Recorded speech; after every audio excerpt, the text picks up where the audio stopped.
क्या आपने कभी सोचा है कि एक घर जिसकी दीवारों में खून की पुकार छिपी हो, वहाँ रहना कैसा होगा? यह सिर्फ एक कहानी नहीं बल्कि एक खौफनाक सच है जो आपको सोचने पर मजबूर कर देगा कि क्या वाकई हम अकेले हैं या हमारे आसपास कुछ ऐसा है जिसे हम देख नहीं सकते।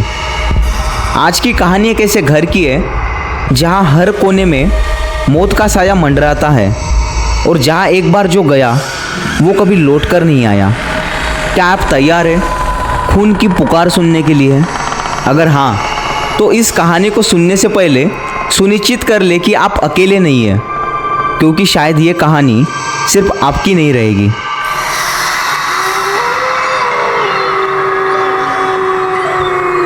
राज और उसकी पत्नी निधि एक पुराने घर में शिफ्ट हुए थे। यह घर शहर से दूर एक छोटे से गांव के किनारे पर था। लोग इस घर से दूर ही रहते थे क्योंकि उसके बारे में अजीबोगरीब अफवाहें फैली थी, लेकिन राज ने इन बातों पर विश्वास नहीं किया। वह इस घर को सस्ते में खरीदने के मौके को छोड़ना नहीं चाहता था।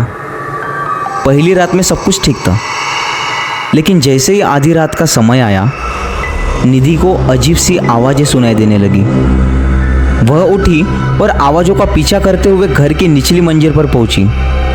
नीचे एक पुराना तहखाना था जो हमेशा बंद रहता था। निधि ने देखा कि तहखाने का दरवाज़ा थोड़ा खुला हुआ था। उसने अंदर झांकने की कोशिश की, लेकिन जैसे ही उसने दरवाज़ा खोला, ठंडी हवा का एक झोंका उसके चेहरे से टकराया और अचानक दरवाज़ा ज़ोर से बंद हो गया। अगले दिन निधि ने राज को इसके बारे में बताया, लेकिन राज ने इसे उसकी थकान का नतीजा मान लिया। लेकिन धीरे धीरे घर में अजीब घटनाएं बढ़ने लगी।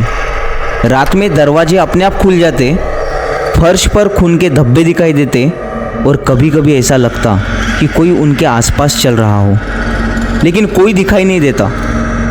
एक दिन निधि ने उस तहखाने में जाकर पता करने का फैसला किया कि आखिर ये सब क्यों हो रहा है। जैसे ही वो वहाँ गई, उसे एक पुराना बक्सा मिला। उस बक्से के अंदर खून से सनी एक डायरी थी। डायरी में लिखा था कि यह घर कभी एक जमींदार का था जो अपनी हवस के कारण कई लड़कियों की हत्या कर चुका था। उनकी आत्माएं अब इस घर में भटक रही थी और अपने खून का बदला चाहती थी। डायरी पढ़ते पढ़ते निधि को ऐसा लगा जैसे कोई उसके पास खड़ा है। उसने पीछे मुड़कर देखा तो एक लड़की की आत्मा उसके सामने खड़ी थी, जिसके चेहरे से खून बह रहा था। वह लड़की धीरे धीरे निधि की ओर बढ़ने लगी। निधि चीखते हुए भागने लगी, लेकिन उसकी चीख घर की दीवारों में गूंज कर रह गई।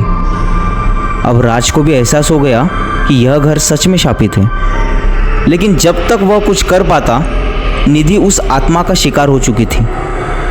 राज ने तहखाने में अपनी पत्नी का खून से लथपथ शरीर पाया। उस दिन के बाद से राज भी गायब हो गया। अब कहते हैं कि जो भी उस घर के करीब जाता है उसे खून की पुकार सुनाई देती है, और अगर उसने उस पुकार को अनसुना किया तो वह भी उस शापित आत्माओं का शिकार बन जाता है।